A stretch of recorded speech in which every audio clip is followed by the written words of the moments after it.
এই হলো একটি ড্রাম, যার জ্যামিতিক নাম লম্ব বৃত্তাকার চোঙ, রাইট সার্কুলার সিলিন্ডার।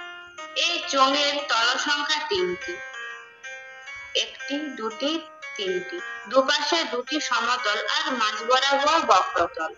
আবার একটি ছুরি দিয়ে যদি মাঝ বরাবর চিরে মেলে ধরা যায়, তবে দুপাশের সমতল 2টি বৃত্তাকার হবে এবং বক্রতল অংশটি আয়তাকার হবে।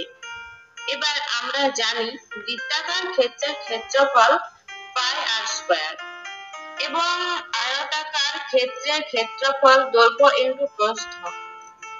এখানে দৈর্ঘ্য হলো বৃত্তের পরিধি বা 2πr এবং প্রস্থ হলো উচ্চতা। এবার আসি চোঙের বিভিন্ন সূত্রাবলী নিয়ে। নাম্বার 1, চোঙের স্পর্শতলের ক্ষেত্রফল 2πr/h। নাম্বার 2, চোঙের সমগ্র তলের ক্ষেত্রফল 2πr × r+h। নাম্বার 3, এক মুখ খোলা চোঙের সমগ্র তলের ক্ষেত্রফল সমানে πr × r+2h। নাম্বার 4, চোঙের আয়তন সমানে πr²h।